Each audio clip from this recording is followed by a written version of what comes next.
So the first step in changing these behaviors is one, to become aware that they're habits and we have these habits. And maybe you can ask yourself the deeper questions to figure out where they come from. But to be honest, we don't need to know where they come from. It might be helpful to know. I think it's helpful to know.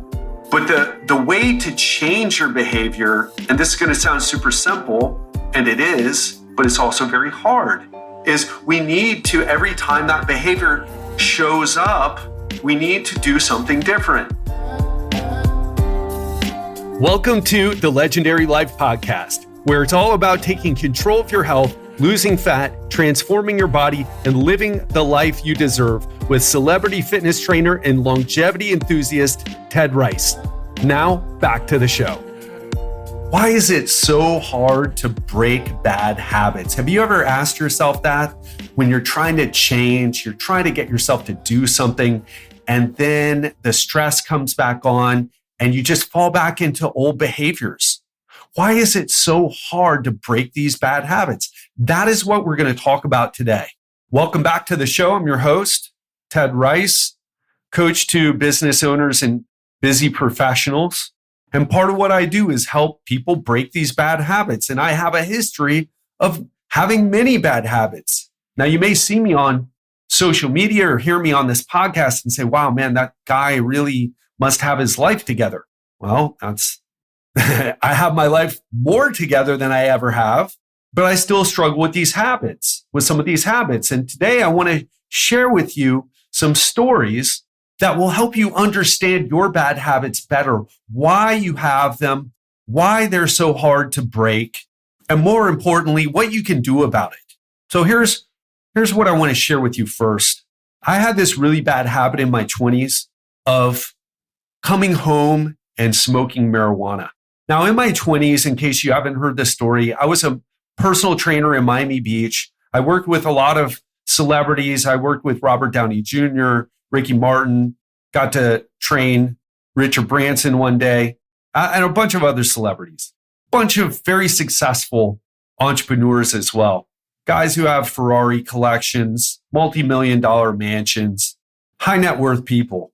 But the reality is, I was stuck in a lot of bad habits and I didn't have awareness about it.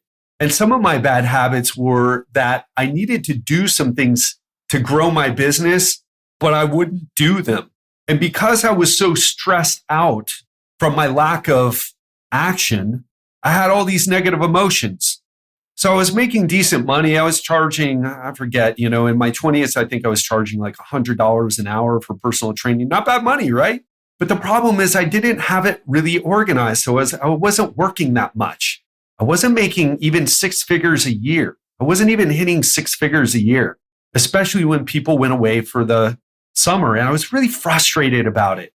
And I knew I needed to stop. I had this habit. I'll say it like this. I had this habit of going and spending money and time going to these personal training technical seminars. In other words, how to train people better, how to coach people on nutrition, how to teach people exercises better. And I was hoping that if I did enough of those, that I would just magically have a successful business. But I ended up realizing that I needed to learn business information. I needed to understand the business structure better. I needed to put together some contracts. I need to have my proper pricing. I needed to learn sales. I needed to learn these other things, and I was really resistant. And why? I had a habit of going to these other seminars. That was a habit. And I needed to break that habit and go learn business stuff. In fact, kind of ironically, a bunch of years later, 2 decades later, really, a lot of what I study, a lot of what I learned to help my clients now actually has come from learning business, right? Learning how to keep people accountable and other things. But I had this habit of like going and learning from who I thought were the best. Let's learn biomechanics. Let's learn nutritional biochemistry. Let's learn how to teach exercise form better. I learned all these things.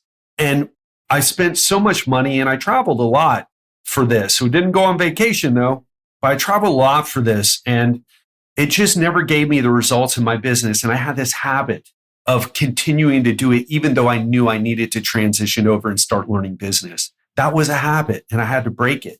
And because of this habit, this struggling in my business, but not doing what I knew when I know I needed to do in studying business and improving the structure of my business and the way I operated with my clients, I was left with all this anxiety and stress and frustration. So I smoked marijuana. So I developed this other habit.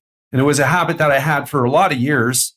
And so it was pretty easy to fall back into it. A lot of years, meaning I used to smoke marijuana when I was in high school. And it would just sort of, I just went back to it when I started getting stressed out, building my business. And the way I ended up breaking the habit was I finally forced myself, after getting some coaching actually on business. I signed up for business coaching, really. And the business coaching I did, it was, I think I paid to be part of my first mastermind. I paid $100. I think the guy charged me a little bit lower. He was just starting out and he showed me some techniques that helped me increase my income right away. He shared with me this one technique. Hey, you know how you have clients that you've trained in the past, but they're not training with you right now. Here's what you do. Reach out to them, tell them you have these new training techniques, which is true because you've been learning, and especially you, Ted, you've been spending all this money learning all these different tactics, strategies, and training methods. So it's true. Tell them that you want to show them what you've been up to. And guess what? It worked. And I got a couple people signed up with me right away. And I increased my income almost immediately. And I was like, oh, I had a win. And as I'm telling you this, I want you to relate it to your story, to your habits, to the habits that you know you need to change from, transition away from. Some of them, by the way, my habit of learning training techniques and nutrition, it wasn't really what you even call a bad habit, but it was bad in the sense that it wasn't giving me the results I want. Because some of you right now, you want to learn, you want to lose fat. And what you do, instead of doing some of the things that I've suggested here, learning about portion sizes, learning about calories, you can't be bothered with that. You kind of know you need to, but you're telling yourself, I'll just be healthy. I'll just make healthy choices. That should be enough. Even though your green juice is 270 calories and you're eating the 500 calorie acai bowl, and you won't lower yourself to go to McDonald's and get the 300 calorie McMuffin. You'd rather eat, 800 calories from that healthy food place. Eat the wrap because it's so healthy, but meanwhile, you're struggling to lose fat. And so you have this habit. And it's really hard to break habits when we've been doing a habit for a long time, or when we started the habit, it started because of an intense emotional experience. I'll give you another example. I was talking to a bikini competitor the other day, and she was telling me about her eating disorder. And she started having an eating disorder after a death in her family. And so there was this death, and this death rocked her entire family, created a lot of stress. Her parents didn't deal with it well. And the stress from the parents trickled down onto her, and she had all these negative emotions. And to deal with the negative emotions, she started overeating. She started binge eating. Again, now we have the formation of a habit. By the way, we could go into the habits of her parents. I don't know enough about that situation to tell you, but everything we do is based on the habits that we built. And a lot of where we get these habits, we've learned them from our parents, our friends. So back to her story, she started this habit of binge eating, but she felt really bad from the binge eating, so she'd throw up afterwards. She'd make her go to the bathroom and make herself throw up. And so do you see how the stress in her life led to this negative habit of binge eating, which led to another habit of throwing up afterwards? And that lasted for a while. And she told me the way she broke it was she found purpose in these bikini competitions. She got into the gym because even though she was skinny before, she wasn't healthy, because obviously eating food and throwing up, that's extremely emotionally unhealthy, even if someone's thin. And she broke it by finding purpose, by forcing herself to find something different. It's not easy to break these habits, folks, especially the more extreme conditions there were in your life when the habit started, or the longer you've been doing it, the harder it is to break. But she broke it. She doesn't do that anymore. So we can break our habits. But one thing I want to tell you before I tell you some more stories here is habits. What are habits? They're neural connections in our brain. I'm going to say that again. Habits are neural connections in our brain. They're connections between neurons. And if you remember something I've talked about a lot, but maybe I haven't talked about it in a while, there's a saying that neurons that fire together wire together. And I want you to think about that because I'm not saying that to sound smart here. I want to use my friend's example. She had a big stress in her life. The big stress led to binge eating. The binge eating led to sticking her finger down her throat and throwing up. Do you see how those neurons connected? They wired together, they fired together, and then they ended up wiring together. And the more you repeat that pattern, the more it becomes cemented in your brain as a behavioral pattern to run.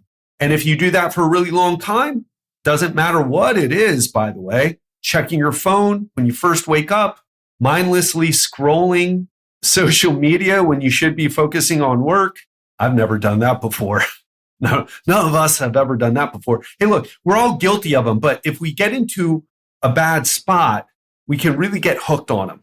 And that's why people talk about social media addiction. When habits become extreme, they become social media addictions. They become gambling addictions. They become sex addictions, porn addictions, food addictions. Still a little bit of controversy about that one. Drug addictions, alcohol addiction. I drink when daddy yells at mommy. Right?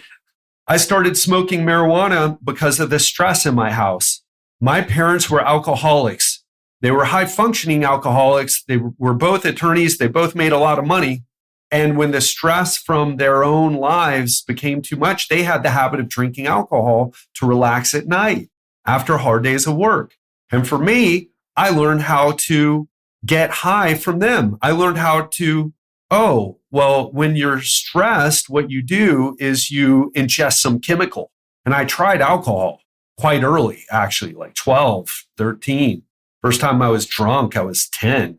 Found the liquor chocolates in their closet and kept eating them. Now, I wasn't trying to get drunk then, in my parents' defense, but I was just eating. I just wanted the chocolate, and the liquor was kind of an unusual flavor to go along with it, but I got super drunk.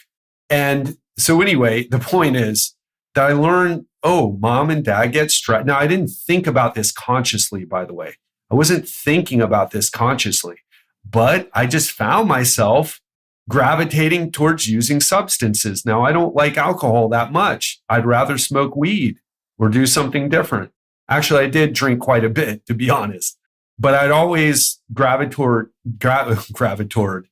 making up new words here, gravitate to marijuana because it had a different effect on my physiology. I felt better with marijuana. And so I developed this habit like my parents developed their habit. These are where our habits come from. And as I tell these stories, I want you to think about the habits that you have and where they come from. Now, you don't need to know where they come from, but I think it's helpful to think about it, at least challenge yourself a little bit. Sometimes we don't know where they come from. But if it's like using food as a drug instead of, maybe you're not a drinker, maybe you're, against drug use in general, and you use food. One of my clients said, I was never going to snort meth off a toilet seat, but hey, I'm a Christian mom. What's the drug for Christian moms? Food. We'd never do anything like drugs, but food. And people support you. People don't look at you strange when you're obese. I mean, they might look at you, but it's socially acceptable behavior to eat a lot and to be overweight. In the United States, 70% of people are obese or overweight.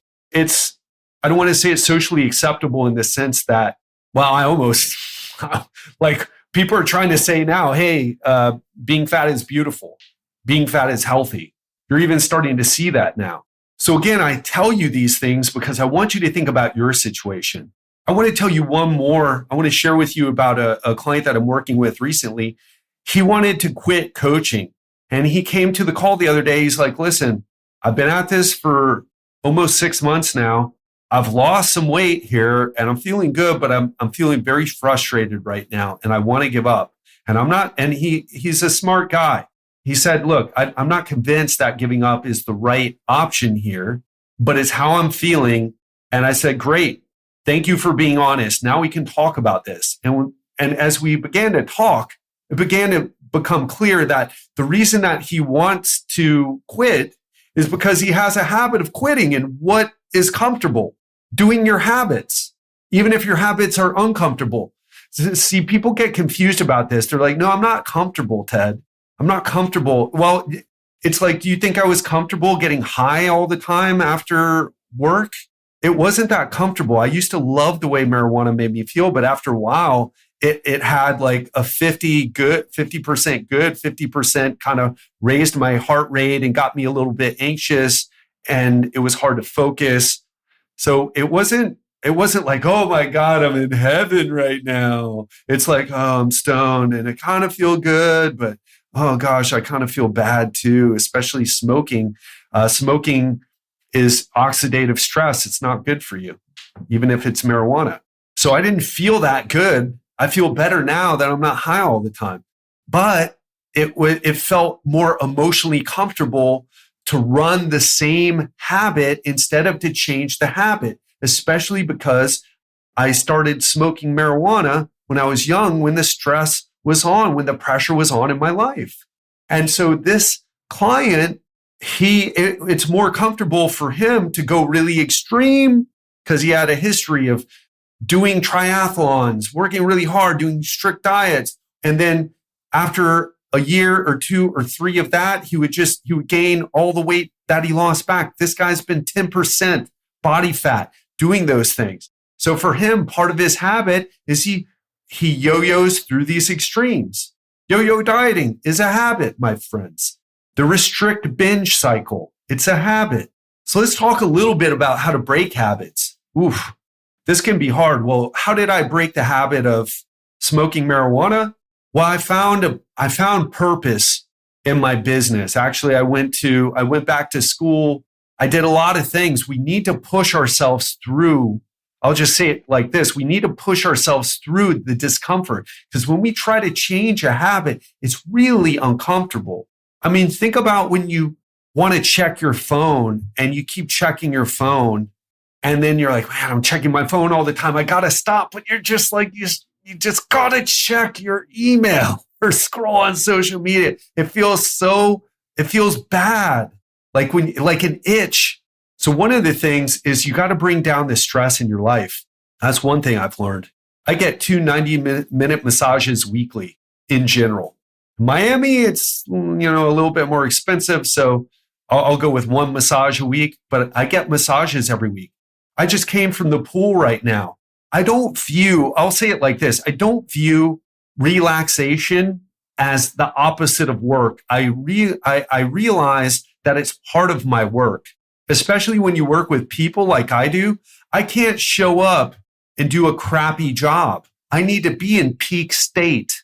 So I don't have a choice but to make recovery part of my job. Now, some people, they don't deal with people the way I deal with people. Like I have to come here and make a good podcast. If I don't record, if I don't show up on this podcast and really give you all I got, you're not going to come back and listen.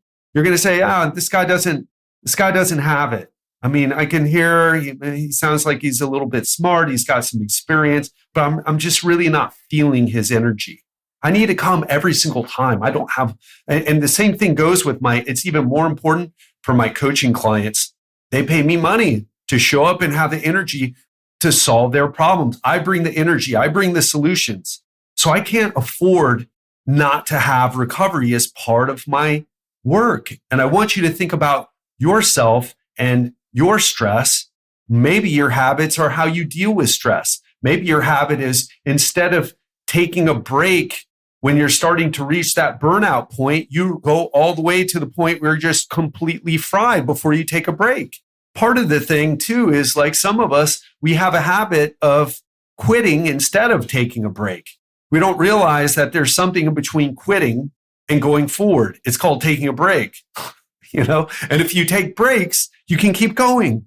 Are you starting to see how this relates to your life and your behavior and your success? And it's not just with health, it's with your wealth, it's with your relationships. I had a conversation with someone who told me that, they grew up very poor and now they're making good money. They're running a successful business. And he felt the need to go and spend money. After he would be working a lot, he felt the need to go and spend money. And what he would do, he would buy a bunch of food. And he was telling me the story. And then he then realized, hey, listen, I don't need to buy food. I can buy something different. But he needed to spend money. It was him. He needed something deep inside of him needed to flex his financial muscle a little bit. But then and you know what? That's okay, right? We all have like those things, those behaviors that are a little bit quirky. For me, that's quirky. I don't have that sort of thing. I grew up in upper middle class, but for him, but then he wasn't smoking weed all the time. And he's quite sharp guy, actually. And so he had this thing where he realized, oh, I have this habit of needing to spend money. And then what do I spend the money on? I spend it on food.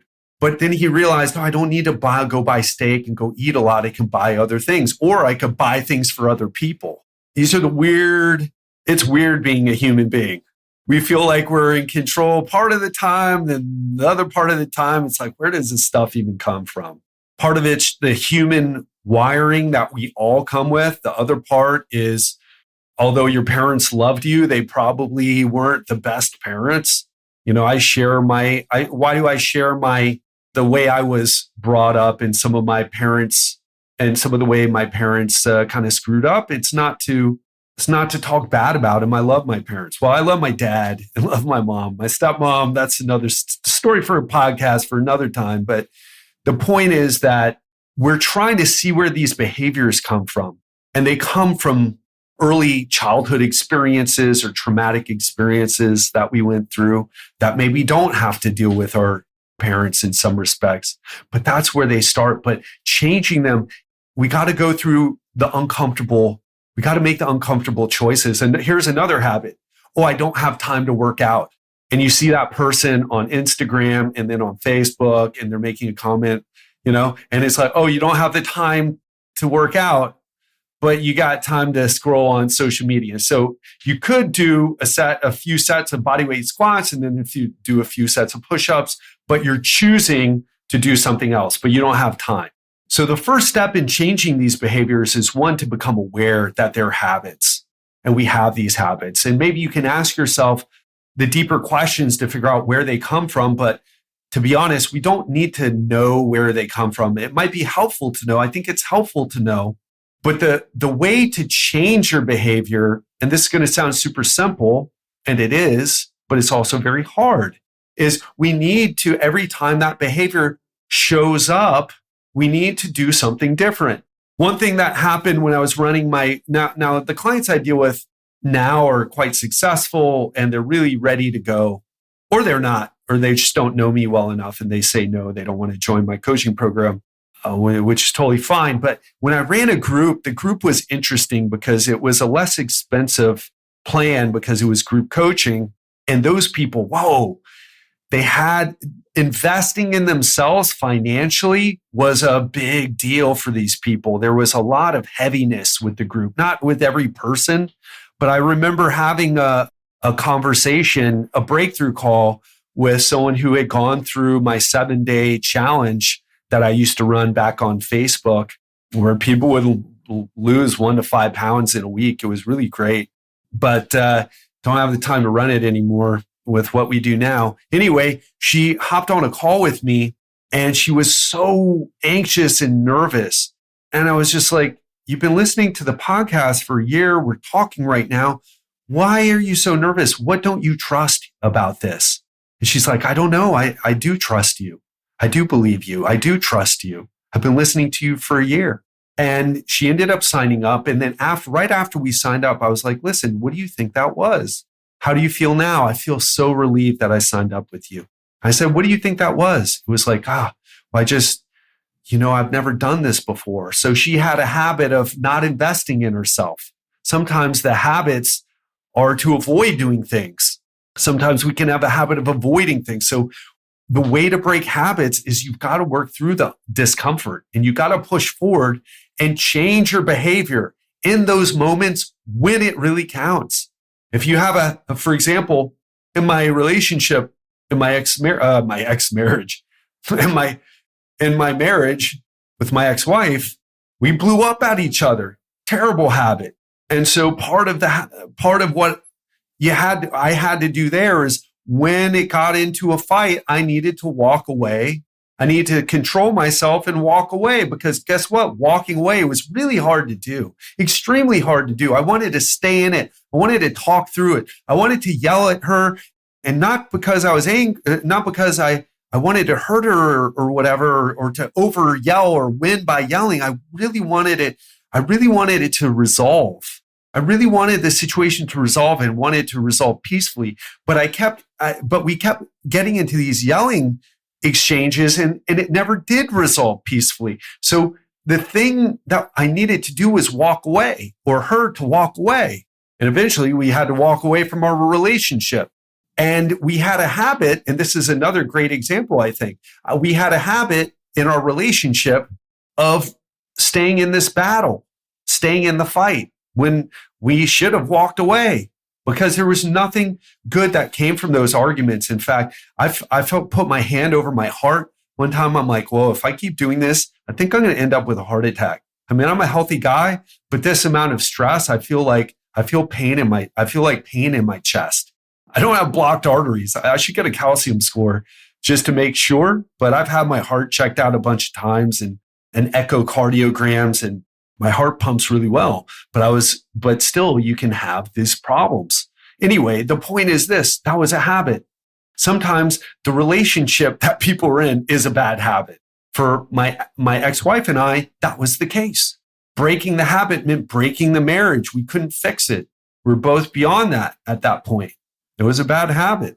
And as I share these stories with you, what is coming up for you? What is the story of your life? What are those bad habits that need to be broken, but you find yourself trapped in this cycle, like a hamster on a wheel, or the record player that is stuck, repeating itself like the proverbial broken record? What are those things? And then understanding the way to break habits is to work through those uncomfortable. It's to be aware of them, and to want to change, and then to do the hard work of when the argument happens, or when you feel like having that drink after work, or when I used to want to smoke the marijuana. I mean, I could get marijuana anytime I want. I just don't even have the desire anymore. You have to work through them. And if you do that, you can have what you want. You can achieve it. But oh my gosh, is it hard? Oh my gosh, was it hard to divorce? Incredibly difficult. I felt like someone died in my family. I cried like crazy when I was in Thailand at the time. Giselle and I were in Thailand at the time, and I went to a hotel on my own. I cried like crazy that night, but it was necessary. And I knew it was necessary. And so many of us, we know we need to do it, but it's so hard. We can't get leverage on ourselves. And I'll finish up like this. Some of us, we need therapy. And by the way, I did 6 months of therapy. No, I'm sorry, a full year of therapy after Giselle and I split up, after we moved out, did a full year of therapy. Sometimes we need a coach. Therapy helps us with the emotions and with some of the deeper issues we're struggling with. Coaches help us achieve specific results. It's the way I look at it. Some do a bit of both. I feel like some clients have called me their therapist, but I don't do therapy. It's not what I do. They're really just joking. But we're not afraid to go deep and to talk about things and to show up and be honest. Sometimes the habit is not being honest.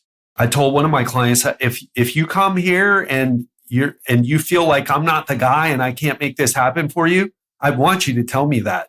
I want you to feel 100% comfortable, like you can tell me whatever it is.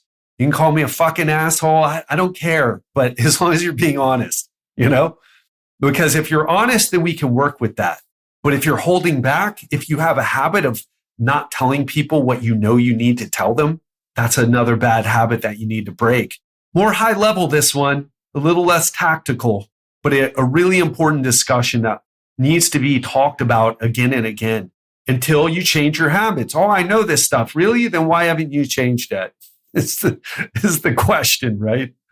Because if you haven't, then you don't know it. You've heard it before. You understand the words and the syntax, the sentences, the way they form paragraphs and concepts. But if you haven't done the work, then you don't know it yet. So what I want to leave you with is this. What are those bad habits that you need to break? But what is the path forward? What are the things, the behaviors that when the pressure comes on, you need to start to implement? And you don't have to get it right 100% the first time it happens, but you need to start to show up, start to inch your way towards breaking that bad habit. If you do that and work through the emotional ups and downs that come up, it is breakable.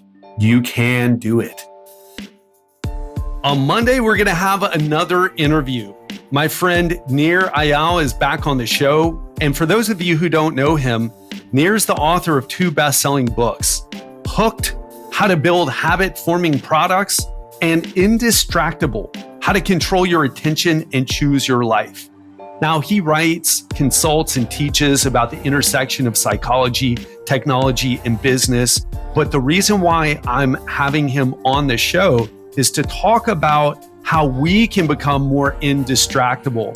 Now, if you haven't heard his previous interview on the show, it was fantastic.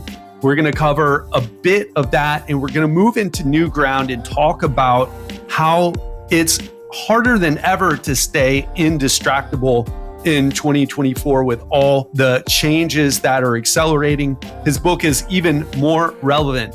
So to find out more about how you can get rid of distraction in your life so that you can achieve what you want, tune in on Monday. Have a great weekend, and I'll speak to you then. That's a wrap on today's episode, folks. We truly hope that you found immense value in our discussions and that these insights will help propel you to that next level of health, regardless of where you are right now. And if you know someone who could benefit from listening to this episode, perhaps a fellow high achiever or driven professional in your network, do us a favor and share it with them. You never know how much of an impact these conversations can have on someone's life and success. Thank you so much for tuning in to the Legendary Life Podcast. We're on a mission to help you reach your fullest potential, and your support means the world to us. So until next time, stay ambitious, stay focused, and keep crushing your health goals.